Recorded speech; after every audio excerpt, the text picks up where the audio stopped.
जय गुरुदेव जी। आप देख रहे हैं GH वर्ल्ड टीवी।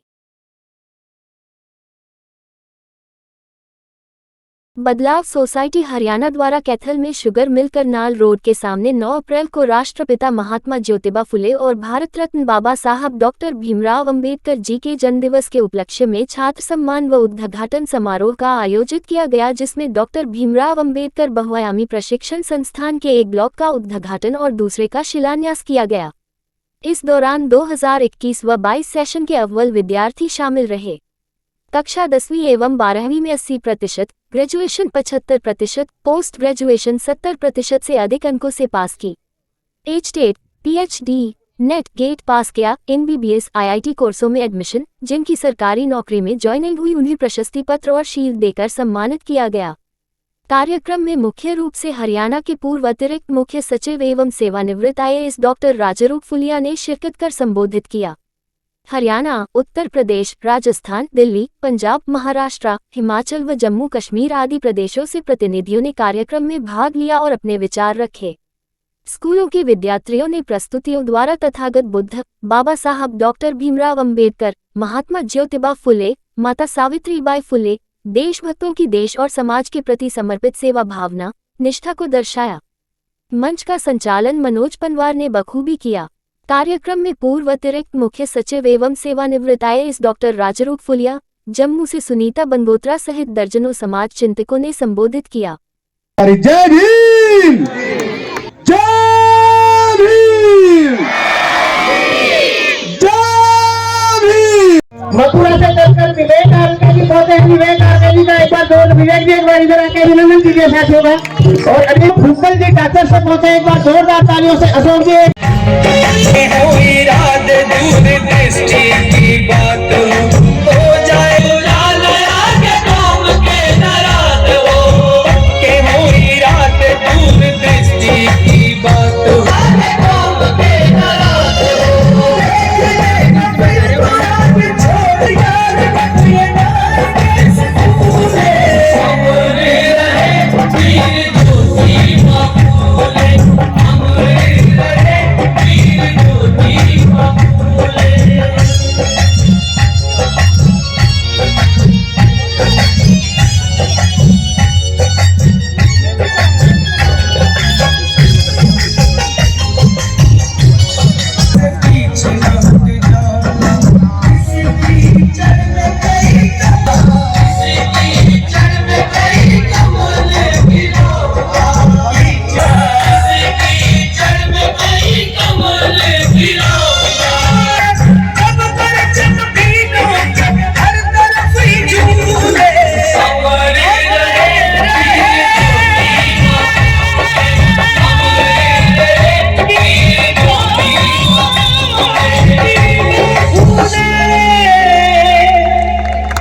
जोरदार तालियों से बच्चों का हौसला बढ़ाएं। बहुत बढ़िया। शुरू होगा तो एक बार पूरी टीम के लिए जोरदार तालियों से स्वागत कीजिए।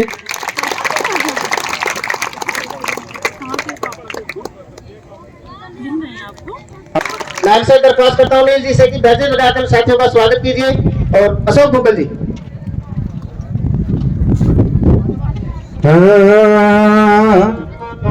वो दिन रात पढ़ाई करके न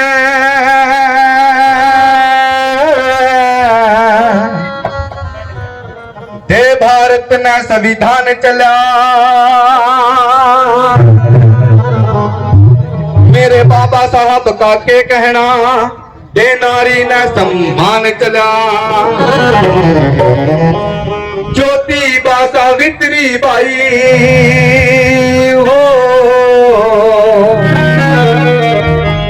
ज्योतिबा सावित्री बाई, साहू जी यूं प्यार तेरा मजबूत बना गया लोगा बाई के त्याग न कोई सम्राटी अशोक जी नमन तना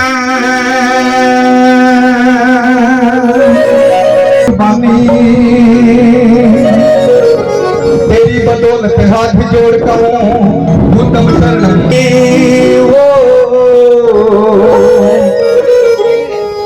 मेरे बहुजन नायक काशी राम तेरा शुक्र लोकाना सिखला गया जज्बा महापुरुषों के बलि। हम उसी देश के शासक हैं जितवीर सूर में वास करें। मेरे बहुजनवादी महापुरुषों स्वीकार करो प्रणाम। छात्रों ने देशभक्ति की प्रस्तुति देकर देश के प्रति प्रेम भावना को जागृत कर दिया।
मेरे प्यारे भाई बहनों खबर सुनो एक ताजा, खबर सुनो एक ताजा।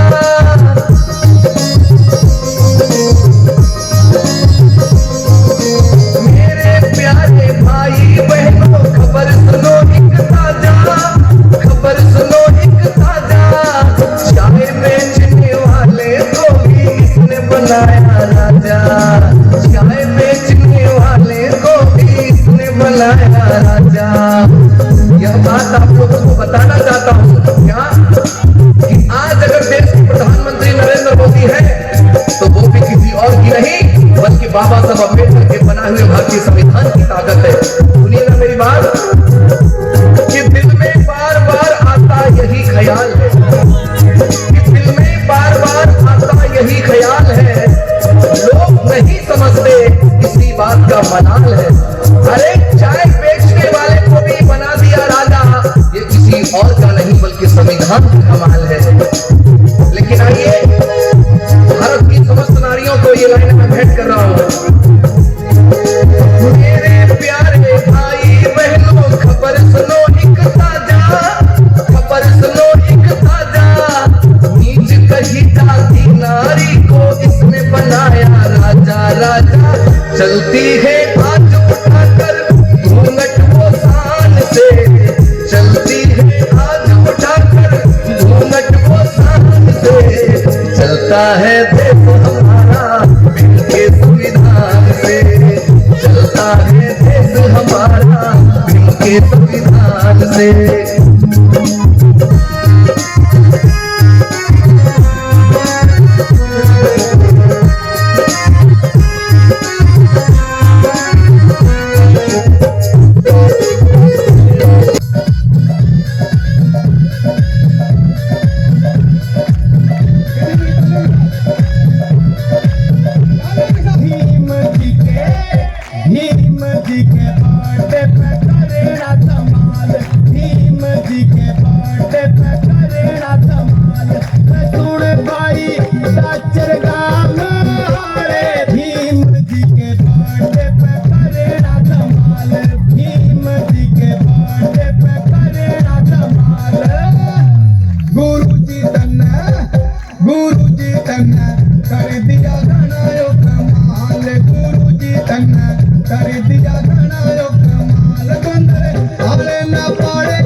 गुरु जी तन्ने कर दिया घना कमाल, गुरु जी तन्ने कर दिया घना कमाल।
आप सभी का हार्दिक धन्यवाद, विशेषकर बदलाव सोसाइटी का।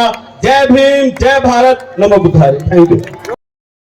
और मैं आपको मिलवा दूं माननीय प्रदीप जी से।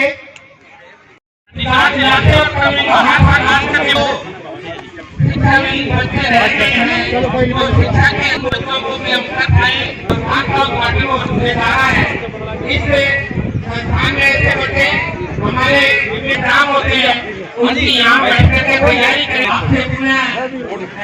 आपका स्वागत करता हूँ और आपसे उम्मीद करता हूँ कि आप इस अभियान से जो सामाजिक कार्य है उसमें अपना अमूल्य योगदान, चाहे व्यक्तिगत योगदान हो, चाहे आर्थिक योगदान हो, चाहे भौतिक योगदान हो। तो अंत में आपसे एक ही बात कहूँ, आज जिस प्रकार से ये शिक्षा एवं मानव कल्याण के क्षेत्र में हम टीम बदलाव के साथ हैं, तो क्या संदेश देना चाहते हैं? क्या आपका इसके बारे में मकसद क्या है? मतलब इमाम ये 1 किलो ज़मीन लेकर ये काम किया है जी अपने, ये मतलब बच्चों के लिए फ्री शिक्षा वो कराया है। मतलब कोई भी गरीब बच्चा जो आगे नहीं पढ़ रहा उसको पूरी शिक्षा दी जाएगी फ्री में जी।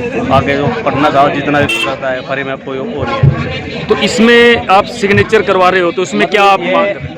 ये करा रहे हैं भाई, इधर ये बंदे की हाजिरी रखी जाएगी भाई, ये बंदा उधर से आया है, हाजिरी पूरी होगी जिसके जी। मतलब ये अब गए नहीं, इससे 5 साल मुआदा उधर है साइन, मतलब इससे सिलेक्टर हो रहे हैं भाई, बंदा इधर आ रहा है। ये बंदा यहाँ पे समाज के प्रत्येक शख्स की प्रेजेंस लगाई जा रही है, ताकि उसको याद रहे कि वहाँ पे बदलाव सोशल सोसाइटी की ओपनिंग, लाइब्रेरी ओपनिंग में मैं गया था, और उसे याद रहे कि वहाँ पे सिग्नेचर करके भी आया था। आज से 10 साल बाद भी वो सिग्नेचर आपके सुरक्षित रखे जाएंगे। और उनको दिखाया जाएगा। और उसका कुछ सुझाव भी मांग रहे हैं आप में भी, क्या बदलाव सोसाइटी के लिए कुछ सुझाव हो, ऐसा भी कुछ? हाँ सर, बिल्कुल मांग रहे हैं। आप सुझाव यहाँ पे लिख भी सकते हो और वहाँ मंच पे आप लिखित में दे भी सकते हो, वहाँ पे अपनी मन की बात बोल भी सकते हो कि ऐसा होना चाहिए। क्या नाम है आपका? मेरा नाम शक्ति अम्बेडकर है और मैं बहुजन समाज पार्टी से विधानसभा अध्यक्ष पुंडरी से हूँ। तो ठीक है, आपका क्या नाम है? मेरा नाम सुप्रजीत है जी, गाँव नड है जी। हाँ जी, तो आप बदलाव सोसाइटी में क्या आपका? आप एक कार्यकर्ता की तरफ से काम कर रहे हैं जी।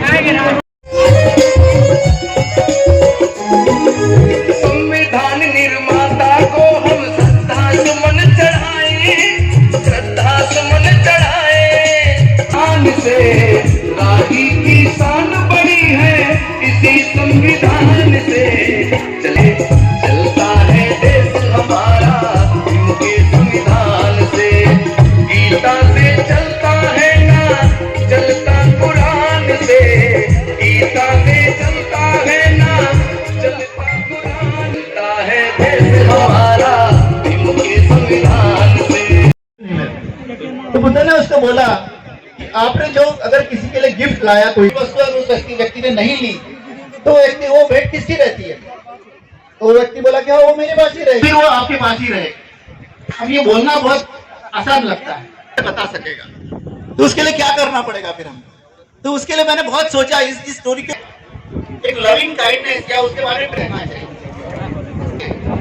अगर ये प्रेम अदरभाव रहा तो ये उसने लाया गालियों का गिफ्ट अस्वीकार करना, वरना वो हमें गालियां चिढ़ाते रहेंगे, हमें उसको जवाब दे देंगे। तो ये बात बहुत इम्पोर्टेंट है, कैसा लाए हम लोगों के बारे में प्रेम भाव, कैसा लाए हम हमारे जो अपने होते हैं उनके बारे में प्रेम भाव। वही जो मैंने बात कही है कि उनको डांटने की कोई जरूरत नहीं, कोई गलती करता है तो उसको बार बार बोलने की नौबत आती है तो उसको बार बार प्यार से ही बोलते रहिए। अपने बच्चे को बोलते कि मेरे को कितनी बार बताना पड़ता तुझे कि कांटा मिल जाता है, तो वो सब बंद करिए और उनको प्यार से बताते रहिए क्योंकि उसमें आपका ही स्वार्थ है, क्योंकि आपको बीपी नहीं होगा और आप अच्छे से वो सुधर जाएगा इंसान कभी ना कभी। तो ये बहुत इंपॉर्टेंट होता है कि अपने नजदीक के व्यक्तियों के अगर जो अनोखी व्यक्ति है हमारे लिए अनोखे व्यक्ति है वो उनके बारे में कैसे प्रेम भाव लाना, तो उनके बारे में यही से है पुरानी आइडेंटिटी के साथ रहे, जैसे हमारी जाति की आइडेंटिटी लेके अगर हम आगे चले इसलिए हमें आइडेंटिटी एक ही लेने की है। अगर नई आइडेंटिटी लेने की है वो यानी इंसान की आइडेंटिटी, मानव की आइडेंटिटी और हमारे दोस्त भले आज वो समझ जाएगी उनकी गलती, या फिर अगर मैं गलती कर रहा हूँ तो मैं जाके माफी मांगूंगा बाद में। इस तरीके से अगर हमने व्यवहार करना शुरू करें प्रेम भाव शुरू हो जाएगा। समाज के लोगों का ये कर्तव्य बनता है कि भारत देश में उनका शस्त्र बहुत एक शस्त्र है जो हमको भारत देश में बांध के रखेगा। जो है हालांकि उस लेवल की अभी तक नहीं आई है चीजें जितनी होनी चाहिए, लेकिन हम प्रयासरत हैं और हमें प्रयास करते रहना चाहिए। और जो शिक्षा को अगर जो डिप्राइव्ड स्ट्रेटा जो है एक लेवल तक नहीं आ जाता तो हमारे प्रयास जो है इन संस्थाओं के थ्रू जो है लगातार होते रहने चाहिए। और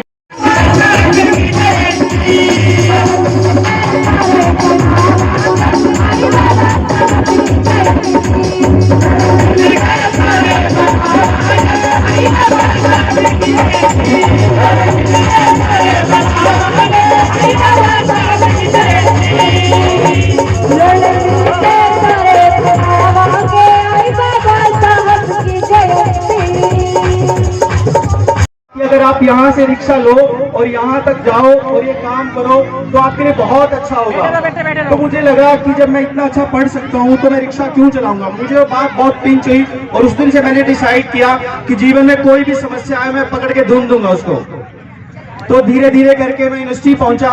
जैसे मैं यूनिवर्सिटी पहुंचता हूँ तो मैं देखता हूँ कि मेरा नंबर नहीं आएगा वहां पे। मैंने देखा बहुत सारे लोग तैयारी कर रहे हैं, पढ़ रहे हैं, उनके पेरेंट्स आए हुए हैं, जो कि मेरे पेरेंट्स को तो पता भी नहीं था कि क्या मैथ्स होता है, क्या एमएससी मैथ्स होती है। लेकिन हमने वहां पे भी झंडे गाड़ के दिखाए, वहां पे भी अच्छे से तैयारी की और अपने सिलेक्शन कराया। तो आज मैं इस टीम के माध्यम से सिर्फ यही कहना चाहूंगा कि मैं जैसे बहुत सारे बच्चों को IIT की तैयारी करवाता हूँ, वहां पे सिर्फ और सिर्फ हमें करीम बच्चे मिलते हैं, सिर्फ और सिर्फ हमें वहां पे अर्जुन मिलते हैं। मैं चाहता हूं इस टीम के माध्यम से जो बच्चे सच में कैपेबल है IIT की तैयारी करने के लिए, मेरी मिसेस फिजिक्स पढ़ाती है, मैं मैथ्स पढ़ाता हूं, जो आप में से कैपेबल हैं, हम एक टेस्ट कंडक्ट करते हैं आईआईटी की तैयारी के लिए कि हम आपको वो टेस्ट जैसे ही आप क्लियर करते हैं तो हम फ्री ऑफ कॉस्ट, जो हम लाखों रुपए लेते हैं जिस कोचिंग के, वो आपको हम फ्री में उपलब्ध कराएंगे। आज इस मंच के माध्यम से मैं आपको ये कहना चाहता हूँ, अक्सर मैंने अपने टीचर से एक बात सीखी है, जब मैं बहुत छोटा था तो मेरे पास कोई संसाधन नहीं थे, मेरे माँ बाप बहुत पढ़े लिखे नहीं है, आपके पास बहुत अपॉर्चुनिटीज है आज, लेकिन मेरे माँ बाप ने, मेरे दोस्तों ने, मेरे परिवार वालों ने मुझे हमेशा एक ही बात सिखाते थे मुझे, अगर तूने अच्छी एजुकेशन ले ली तो जीवन में तो कुछ भी कर सकता है। तो मैंने उसी बात को पकड़ के चला।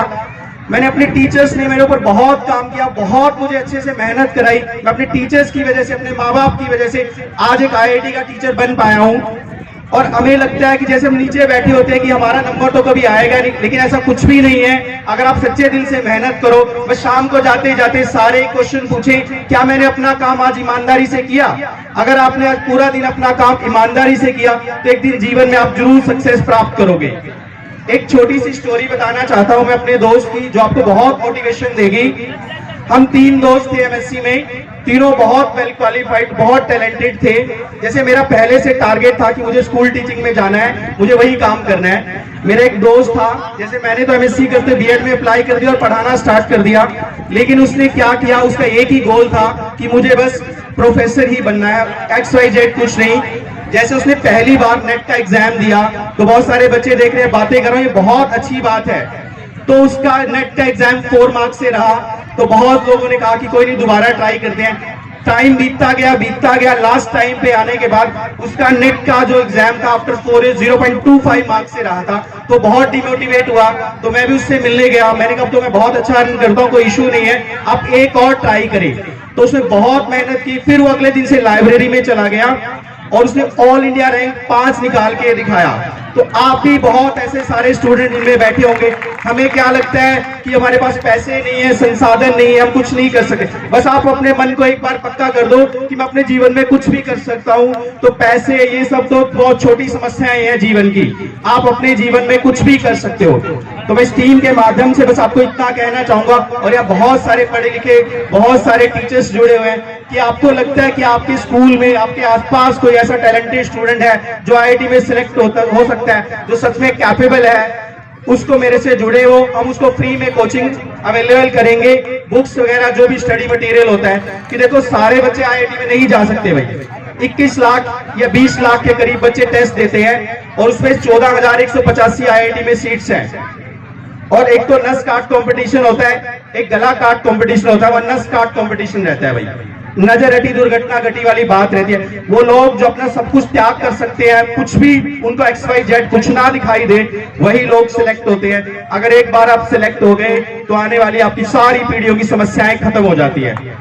Thank you so much. Jammu Kashmir से और आज हरियाणा में पहुंचे हैं। आपको जो दर्द है वो जिस प्रकार के यहाँ से खींच करके लेके आए, तो आपको क्या यहाँ पर महसूस हुआ, कैसे आप यहाँ पहुंचे, उसके बारे में आप? जी, मैं आपका स्वागत करती हूँ। मैं सुनीता बंगोत्रा हूँ, जम्मू कश्मीर से, और मैं सावित्रीबाई फुले मॉडर्न स्कूल चलाती हूँ। समाज का वो तबका जहाँ पे अभी एजुकेशन की लॉ नहीं चली है, उनके लिए काम करती हूँ। तो आज मैं बदलाव सोशल सोसाइटी हरियाणा जो है उनका मुझे पता चला। यहाँ RR फुलिया जी हैं, रिटायर्ड IAS ऑफिसर, और रंजीत जी हैं, डॉक्टर रंजीत जी फुलिया।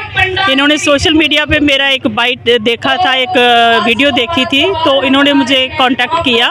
उसके बाद इन्होंने मुझे आमंत्रण दिया कि मैडम यहाँ पे इसी तरीके का एक काम हो रहा है और यहाँ पे आप आइए, यहाँ पे इनॉग्रेशन है, यहाँ डॉक्टर भीमराव अंबेडकर बहुआयामी प्रशिक्षण संस्थान की। तो मैं बड़ी प्रभावित हुई कि इसी तरीके का काम जो है मैं जम्मू में चाहती हूँ, और उसकी गुहार जो है मैं अपने जम्मू में भी लगा चुकी हूँ कि आप लोग मेरा साथ दीजिए और हम हमारे समाज के लिए जो है इसी तरीके का एक एजुकेशनल इंस्टीट्यूट जो है वो खड़ा करना चाहते हैं। सावित्रीबाई फुले मॉडर्न स्कूल को हम लोग हायर सेकेंडरी जो है वो बनाना चाहते हैं। उसके बाद हम देखेंगे कि उसको कैसे कॉलेज में हम लोग उसको आगे लेके जाएंगे। तो मैं शुक्रगुजार हूँ इस सोसाइटी की कि इन्होंने मुझे आमंत्रण दिया। प्रकार आपने यहाँ पे देखा है कि इन बच्चों का जो प्रयास है, यहाँ पर ज़्यादातर जो नौकरी पेशा है उन सब ने मिलके ये जो प्रयास किया है कि जो आज शिक्षा का स्तर है वो गिरता जा रहा है, जिस प्रकार सरकार शिक्षा के प्रति संवेदनशील नहीं है, तो इसके बारे में आप क्या कहना चाहोगे, इनका प्रयास कैसा रहा? यहाँ जो मैंने देखा कि इन्होंने जो चौपाल थे उनको लाइब्रेरीज़ में इन्होंने कन्वर्ट कर दिया और बच्चों को वहाँ पे हमारे जो साथी हैं वो यहाँ पे उनको पढ़ाते हैं, तो मैं काफ़ी प्रभावित हुई हूँ और बच्चों की प्रतिभा जो है और उनका जो कॉन्फिडेंस लेवल जो था उसको देख के मैं काफ़ी इनसे इन्फ्लुएंस हुई हूँ कि बच्चों में इन्होंने बड़ा कॉन्फिडेंस लेवल जो है बच्चों में बढ़ाया। बच्चे यहाँ पे गीत भी गा रहे थे, अपने महापुरुषों का गायन भी कर रहे थे और डांस के माध्यम से भी उन्होंने अपने महापुरुषों की जो जीवनी जो है उसको सामने लाया। तो मैं काफ़ी प्रभावित हूँ इनके काम से कि ये पूरे इंडिया में अगर किसी ने काम किया है वो हरियाणा स्टेट में हुआ है, जो कि हमें करना चाहिए, यही से बदलाव जो है वो शुरू होगा। तो बाबा साहब डॉक्टर भीमराव अंबेडकर जी ने जिस प्रकार से वो 3 मूल मंत्र दिए हैं, तो उनकी कहाँ तक ज़रूरत है, वो कहाँ तक वो पूरा हो चुका है, उसके बारे में?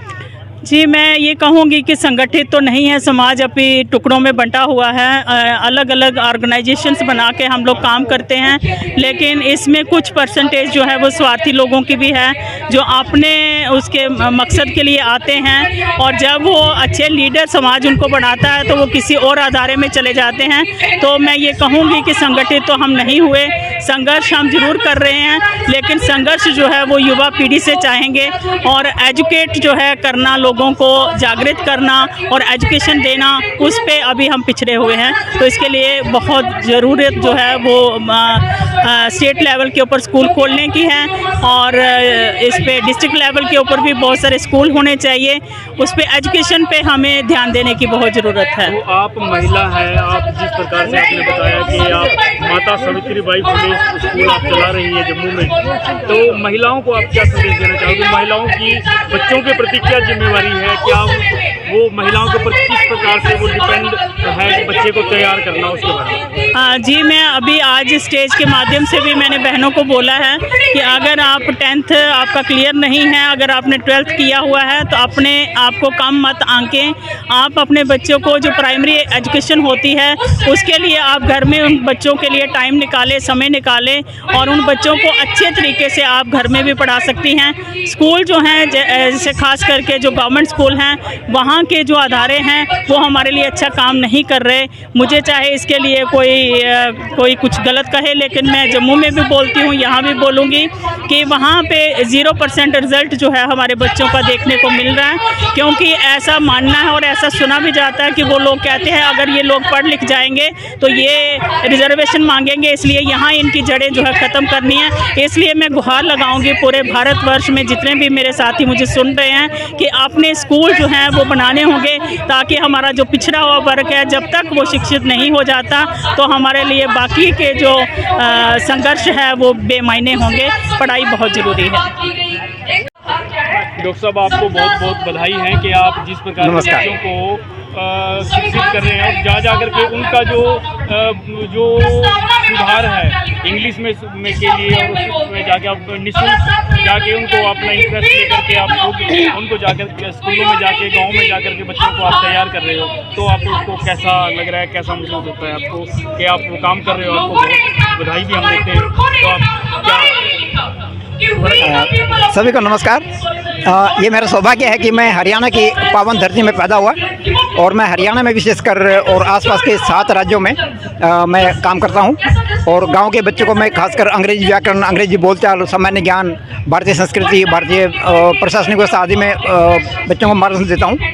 और ये शिक्षा का प्रचार प्रसार बहुत ही पुण्य काम है और हम सबको करना चाहिए। हम सब जिस भी जीवन का क्षेत्र में है उसी क्षेत्र में हम सबको अपना मार्गदर्शन देते चलें और छोटों को प्रेरणा देते रहें और बच्चों को तो खासकर इस उम्र में उन बच्चों को जो हम सिखा पाएंगे उसे वो बहुत जीवन में आगे लेके जाएंगे और हमसे प्रेरणा लेकर वो बच्चे खुद भी एक एग्जाम्पल बन जाएंगे और उनके द्वारा हम समाज में बहुत अच्छी अच्छी सोच पैदा कर सकते हैं, प्रेरणा पैदा कर सकते हैं, उनको लिखने पढ़ने बोलने में सक्षम बना सकते हैं। और मैंने खासकर देखा कि गांव के बच्चे इन कामों में बहुत आगे रहते हैं। तो हम सबको चाहिए कि बच्चों को प्रेरित करते रहें और अपने आसपास के माहौल को अच्छा बनाएं, समाज को जागृत करें। और डॉक्टर भीमराव अंबेडकर जी और हमारे जो महापुरुषों के जो सिखाया है उसको हम समाज में सब बच्चों को ज्ञान दें। सिरोही हूँ मैं, बदलाव सोशल सोसाइटी हरियाणा जी, और बेसिकली टीम बदलाव के रूप में जानी जाती है। और आज एक बड़ा ही शानदार सक्सेसफुल प्रोग्राम हमारी टीम के द्वारा किया गया और काफ़ी संख्या में पूरे इंडिया भर से हरियाणा से लोग यहाँ आए हैं जी। और डॉक्टर भीमराव अंबेडकर बहुआयामी प्रशिक्षण संस्थान के नाम से हमने इस जगह का निर्माण किया है जी। और अभी इसका एक हिस्सा बन के तैयार हुआ है और इसमें एक में हम डिजिटल क्लासरूम के रूप में और एक लाइब्रेरी के रूप में यूज़ करेंगे जी। और ये जो है संस्थान अभी 15 अप्रैल से ही अपने रजिस्ट्रेशन शुरू कर लेगा, जिसमें हम शुरुआती दौर पे NMMS नेशनल मीन्स का मेरिट स्कॉलरशिप और बुनियाद 2 क्लासों की तैयारी जो है पूरे जून महीने में, जिसमें करीबन 100 से 120 बच्चे होते हैं यहाँ ऑफलाइन और उसके अलावा पूरे हरियाणा भर से हम 500 से 700 बच्चे यहाँ ऑनलाइन जोड़ने की कोशिश करेंगे और जिससे कि जो सरकारी स्कूल का बच्चा है वो भी एक क्वालिटी एजुकेशन की तरफ बढ़ पाए। तो उसमें किसी प्रकार का कोई चार्जेस वगैरह आपने रखा? नहीं सर, इसमें हम इसका कोई चार्ज नहीं रखेंगे, परंतु अगर हम लाइब्रेरी बनाते हैं और अगर वो AC लाइब्रेरी प्रोवाइड करवाते हैं उसमें थोड़ा हम ज़रूर ऑपरेशनल चार्ज सिर्फ 100 रुपये उसमें रखेंगे, क्योंकि इलेक्ट्रिसिटी का एक अलग काफ़ी अच्छा खासा खर्चा आ जाता है, या उसमें एक वॉचमैन के तौर पे या केयरटेकर के तौर पे हमें रखना पड़ा, तो उसको ऑपरेशनल करने के लिए सिर्फ लाइब्रेरी में कुछ चार्जेज हमें लगाने पड़ सकते हैं जी। धन्यवाद, थैंक यू सर। आज जो ये कार्यक्रम बहुत ही शानदार कार्यक्रम हुआ है, वो एक बदलाव टीम जो यहाँ कैथल में है, उन दोस्तों ने जो बहुत लंबे समय से शिक्षा की अलख जगाई हुई है और चौपालों को इन्होंने पुस्तकालयों में कन्वर्ट करके काफ़ी समय से बच्चों को प्रेरित करके उनको पढ़ा करके कंपटीशन और उसके लायक बना रहे हैं। इनमें से काफ़ी बच्चे सक्सेसफुली जो है कंपटीशन करके जा चुके हैं। तो वो उन्हीं बच्चों के द्वारा और यहाँ पब्लिक का एक कार्यक्रम था जो कि महात्मा ज्योतिबा फुले की जयंती और बाबा साहब अम्बेडकर की जयंती के उपलक्ष्य में रखा हुआ था। और विशेष प्रयोजन ये था कि जहाँ हम खड़े हैं ये एक नया बना हुआ इनका एक बहुत अच्छा प्रयास है, जो एक नया बना हुआ बहुआयामी संस्थान बनाया है। एक स्कूल की पहले यहाँ निर्माण हो रहा है जिसमें से आधा हो चला है और आगे सेक्शन जुड़ते रहेंगे इसमें। तो आज इसकी शुरुआत कह लीजिए एक तरह से, और अगले वाला जो कार्यक्रम होना है उसका शिलान्यास कहिए, उसके उपलक्ष्य में भी ये कार्यक्रम था। और बहुत ही खुशी की बात है कि इस तरह की चीज़ें हरियाणा में बहुत ही कम जगह पे हो रही हैं और यहाँ ये बहुत ही कम समय में इन्होंने बड़ी बखूबी और बेहतरी से तरीके से सभी का सहयोग लेकर के पॉजिटिवली एक कंधे से कंधा मिला करके ये प्रयास करके एक ज़मीन पर एक अच्छा मॉडल तैयार किया है।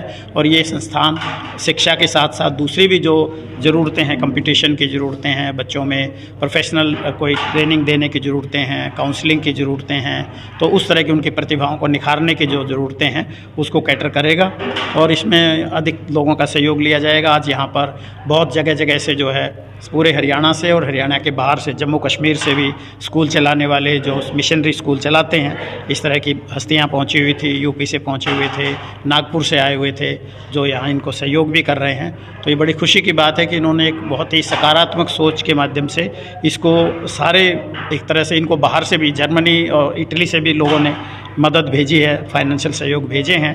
तो मुझे उम्मीद है कि ये बहुत सफल प्रयोग होगा और इससे भी और बड़ी ऊंचाइयों को ये छुएगा। तो आज इसके ऊपर मुबारक देते हैं हम बदलाव टीम को और आप सब कैथल के मित्रों को और आप सब मीडिया कर्मियों को, जो आप आकर के इन चीज़ों को सदा दिखाते हो, लोगों को सामने लाते हो और इनका हौसला अफजाई करते हो। तो इनको बहुत बहुत मुबारक है, आप सबको भी धन्यवाद। तो जो आज जिस प्रकार से सरकार पूरी शिक्षा को ख़त्म करने पर तुली हुई है और ज़्यादातर उसमें गरीब वर्ग का शोषण उसमें हो रहा है और उसको एक शिक्षा से दूर करने का षड्यंत्र रचा जा रहा है। तो जिस प्रकार ये संस्था, ये बदलाव जो संस्था सामने आई है, इसी प्रकार से और संस्थाओं को आप क्या कहना चाहोगे, उनका वो भी ऐसे उसमें आए तो उसके बारे में? नहीं, मैं ये समझता हूँ कि अब थोड़ा सा जो ये हुआ है एकदम ख़त्म होने वाली बात तो शायद किसी की मंशा ना हो और ना करें, लेकिन ये होता है कि जिस तरह का माहौल अब से नहीं है, बहुत सालों से पूरे भारत में कह लीजिए, उत्तर भारत में भी मतलब ये हो रहा है, तो उसमें शिक्षा में थोड़ा सा खासकर जो गवर्नमेंट के स्कूली वो हैं स्कूल्स हैं, उनकी शिक्षा में काफ़ी गिरावट आई है, उसकी क्वालिटी में, उन चीज़ों में, और ज़्यादातर लोग प्राइवेट्स में जाने लगे हैं। तो उससे जो है जो गरीब परिवार हैं जो ऐसे बच्चे हैं जिनके पास साधन ज़्यादा नहीं है या दूर नहीं जा सकते हैं वो, तो उनके लिए शिक्षा में थोड़ी सी दिक्कतें आती हैं। तो इस तरह के जो प्रयास हैं जो ये साथी कर रहे हैं, तो ऐसे प्रयासों से वो जो कमी हो रही है उसको सहारा मिलेगा, उस कमी को दूर करने में मदद मिलेगी। और इस तरह से देख के एक जगह पे इस तरह का कार्यक्रम सफल होगा तो दूसरे ज़िलों में और स्थानों पे और वो भी होगा। और जो विशेष इनका अभियान है कि वहीं पे जाके गांव में भी पढ़ाओ, तो जहाँ पे स्कूल नहीं भी खुले हैं वहाँ पे जा कर के भी चौपालों में बैठ कर के जो लाइब्रेरी का इन्होंने शुरुआत की है, तो वहाँ पे बच्चों को पढ़ाएंगे और उनको रोज़गार लायक बनाएंगे। तो मैं समझता हूँ उससे ये चीज़ों में काफ़ी बड़ा एक बदलाव होने का आसार रहेंगे और काफ़ी एक अच्छा इम्प्रूवमेंट जो है वो होंगी, ऐसी उम्मीद है। जो तो शिक्षण संस्थानों के साथ साथ जो माता पिता है, पेरेंट्स है, उनकी क्या जिम्मेवारी है बच्चों के प्रति, वो जो आज उसमें ये तो बिल्कुल सही है, क्योंकि स्कूल हो भी जाए अगर तो भी जो है मेन जो रोल है वो माँ बाप का तो रहता ही है। तो जो माँ बाप पढ़े लिखे हैं, नौकरी में हैं, ऐसा है, तो मेरा ख्याल है उनको अपना रोल अदा करना होगा कि वो अपने बच्चों को पढ़ाने में सहयोग कराएं। और जो माँ बाप पढ़े लिखे नहीं भी हों तो वो कोशिश करें कि बच्चों को किसी भी तरह से इन पुस्तकालयों में भेज करके या कहीं से भी कोई इस तरह का रास्ता बना करके जो है बच्चों को शिक्षा को जो है वो दिलवाने में सहयोग करें। तो सब एक चीज़ देखने में आई है, बच्चे पढ़े लिखे भी हैं, क्वालिफाई हैं, फिर भी उनको रोज़गार के लिए भटकना पड़ रहा है। तो इसके लिए सरकार के लिए से क्या कदम उठाया जाएगा आगे के लिए सर? नहीं, वो तो देखो ये सरकार की ही वो होती है, लेकिन ये सही बात है कि अब रोज़गार कुछ काफ़ी सिमट रहे हैं, खासकर जो गवर्नमेंट की सेक्टर वाले रोज़गार हैं, पब्लिक सेक्टर के जो रोज़गार हैं उनमें काफ़ी कमी आई है, क्योंकि सरकारें ये समझती हैं कि अब उनको जो है इस तरह के कामों में नहीं जाना चाहिए और ये काम प्राइवेट लोगों पर या उन पर छोड़ देने चाहिए, प्राइवेट सेक्टर पर। तो उस तरह के उसके कारण से जो है सरकारी जो क्षेत्र हैं उनका फैलाव सिमटा है और ये सिकुड़ गए हैं, कुछ अदारे प्राइवेट हो गए हैं। तो ऐसी हालात में जो है मतलब इस चीज़ पे क्राइसिस आया है कि जो अधिकतर बच्चे, बहुत सारे ऐसा समाज है जिनके बच्चों को नौकरी के अलावा और कोई रास्ता नहीं है, तो उनके लिए दिक्कत ज़रूर है ये। तो उसमें मैं तो ये समझता हूँ कि वैसे तो ये प्रयास रहने चाहिए गवर्नमेंट के, और सभी जो लोग जो कुछ इसमें मदद कर सकते हैं उन सब के प्रयास होने चाहिए कि किसी तरह जो ये बच्चे हमारे जो पढ़ रहे हैं वो रोज़गार पा सकें। सरकार सारा नहीं दे सके तो प्राइवेट सेक्टर के इस तरह के वो चीज़ प्रयास करने चाहिए सरकार को, और लोगों को भी ये करने चाहिए कि अपने स्तर पर भी जो समर्थ लोग हैं वो रोज़गार की दिशा में जाएं। क्योंकि एक आदमी भी अगर कोई ऐसा कार्य कर सकता है जिसमें वो 10 बच्चों को रोज़गार दे ले, तो इस तरह से करके अगर वो छोटे छोटे रोज़गार, जैसे पहले लघु उद्योग होते थे, इस तरह की चीज़ें अगर जगह जगह होती हैं तो प्राइवेट स्तर पे भी, क्योंकि ये जैसे ये प्रयास कर रहे हैं तो ये शिक्षा को अपने प्राइवेट खुद अपने प्रयासों से, उनके पास जो समय है, साधन है, उनके माध्यम से ही ये शिक्षा की चीज़ों को बढ़ा रहे हैं। तो ऐसे ही रोज़गार के भी संस्थान, जैसे बहुआयामी संस्थान है, मल्टीपर्पज़ संस्थान है, तो मल्टीपर्पज़ संस्थान इस तरह की भी पहल ले सकते हैं कि कोई ना कोई संस्थान ऐसा हो जो शिक्षा की तरफ कम ध्यान दे बेशक, लेकिन रोज़गार की तरफ ध्यान दे। क्योंकि हर एक बच्चे पढ़ने में माहिर नहीं होते हैं, कई बच्चे ऐसे होते हैं जिनमें कि कला जो है ना वो ज़्यादा, आर्ट जो है वो जो है वोकेशन उसकी जो है उस एप्टीट्यूड उनमें ज़्यादा होता है। और ख़ासकर हरियाणा जैसे प्रदेश हैं उनमें आपने देखा कि यहाँ मेहनत करने वाले लोग और दिमागी काम में कम करने वाले हैं, तो बहुत बच्चों का जो दिमाग है वो काम करने में, कंस्ट्रक्शन में और चीज़ों में, कोई लकड़ी के काम में, कोई दूसरी चीज़ों में, उनमें ज़्यादा फुर्ती से करते हैं, उनमें वो ज़्यादा प्रोग्रेस कर सकते हैं। तो जो इस तरह के बच्चे हों तो अगर उनको इस तरह की जो कला है, आर्ट है, काम है, रोज़गार है, उनमें अगर माहिर करके ये कर दिया जाए तो वो भी जो है पढ़े लिखे बच्चों की तरह ही उनसे ज़्यादा कमाई कर सकते हैं। तो इस तरफ की भी कुछ रुझान किया जाए, मैं समझता हूँ तो उससे अच्छा होगा। तो डॉक्टर साहब, आप काफ़ी जो मुख्य पदों पर आप रहे, डीसी भी रहे, एसडीएम भी रहे, उसके बाद एसीएस तक आप पहुँचे, तो आप जो भारत सरकार की स्कीम है एमएसएमई डिपार्टमेंट जो बनाया हुआ है रोज़गार के लिए, स्पेशल वो इंडस्ट्री के लिए, उसमें अब एससी समाज के लिए, बच्चों के लिए, एक उनके बिजनेस के लिए एक बजट निर्धारित किया होता है, तो उसकी आम लोगों तक उसकी जानकारी नहीं पहुंचती है। तो उसका भी कोई ऐसा, हमें उसके बारे में क्या करना चाहिए? संस्था आए, उसके बारे में जानकारी दे, कोई आगे बच्चों को या गांव में जाकर कैंप लगाए कि उनकी जो स्कीमें हैं उसके बताएं। मतलब मैं ये समझता हूँ कि उसमें भी ये जो संस्था है हमारे मित्रों वाली और इस तरह से जो भी संस्थाएं हैं जो काम कर रही हैं गरीबों के लिए, औरों के लिए, और जो ऐसे बच्चे हैं जिनको ऐसी चीज़ों की ज़रूरत है, इस तरह की ट्रेनिंग की ज़रूरत है उन रास्तों की, तो ये लोग उसमें भी मदद कर सकते हैं कि ये लोग उन स्कीमों के बारे में जानें, उन स्कीमों को कौन ऑफिसर डिस्ट्रिक्ट लेवल पर या स्टेट लेवल पर हैंडल करते हैं उनके बारे में जानें। समय मिल जाए तो समय निकाल करके उनके साथ जाके मुलाकात करने की कोशिश करें, उनको बताने की कोशिश करें, और किस तरह से अगर कोई उनको सहयोग चाहिए यहाँ आइडेंटिफाई करने में कि किन बच्चों को दिया जाए, कहाँ दिया जाए, तो उसमें ये सहयोग करा करके इस तरह की चीज़ों को कर सकते हैं।